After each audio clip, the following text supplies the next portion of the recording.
kita kembali ke titik awal sebelum ada keributan masalah PCR. Kalau gitu, untuk apa kemarin-kemarin keluarkan kebijakan wajib PCR kalau akhirnya harus pakai antigen lagi? Kebijakan yang sia-sia, cuman mengundang keributan saja. Akhirnya, karena masyarakat sakit hati dengan kebijakan yang kerjaannya cuman menguras kantong rakyat itu, diobok-oboklah siapa saja yang bermain di bisnis PCR ini. Keluarlah nama Menteri LBP dan Erick Thohir. Mereka ternyata punya saham di PT Genomic Solidaritas Indonesia atau PT GSI. Dibongkarlah kalau ternyata di PT yang jualan alat tes termasuk PCR itu ada saham Pak LBP lewat PT Toba Sejahtera. Ada juga saham Boy Thohir, abangnya Erick Thohir, lewat Yayasan Adaro Bangun Negeri, salah satu yayasan yang terafiliasi dengan PT Adaro Energi. Ribut lagi.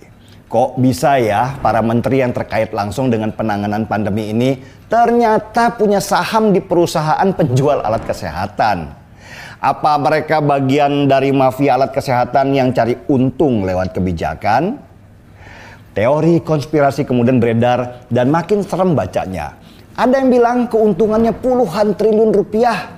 Ada yang bilang kewajiban pakai PCR untuk habiskan stok yang menumpuk di gudang. Orang kemudian ribut lagi dengan teori konspirasi dan menunjuk para menteri Jokowi yang terkait langsung dengan penanganan pandemi ini. Lihat, karena para menteri mengobok-obok air yang tadinya bersih dan tenang sehingga menjadi keruh, akhirnya kotorannya pun jadi terlihat. Borok-borok mulai terbuka dan mau diklarifikasi dengan cara apapun, orang sudah terlanjur muak. Siapa yang salah? Masyarakat yang membongkar borok-borok itu atau para menteri yang akhirnya malah membongkar boroknya sendiri? Sejak awal saya sudah kritik keras pemerintahan Jokowi di masalah komunikasi. Entah karena apa ya, komunikasi dan koordinasi di antara para menteri pun itu sangat buruk sekali. Ada ego sektoral yang nggak bisa hilang. Entah karena memang mereka itu ego atau karena cuan sendiri-sendiri.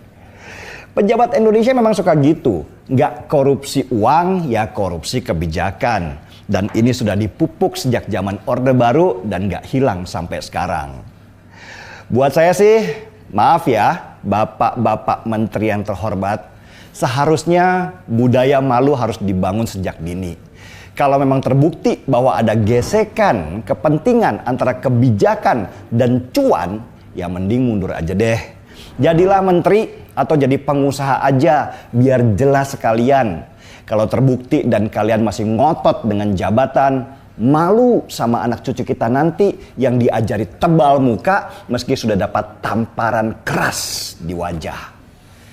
Pelajaran buat kita semua, kalau air sudah tenang, jaga ketenangan itu dengan bijaksana. Kalau serakah pengen dapat lebih karena menganggap bahwa masyarakat bisa dibuat percaya dengan kebijakan apapun juga, jangan salahkan kalau rakyat membuat saluran informasinya sendiri.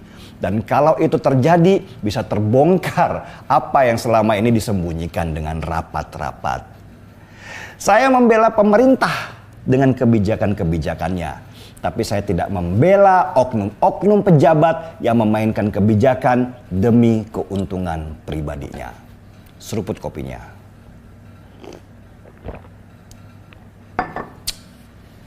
Gaspol!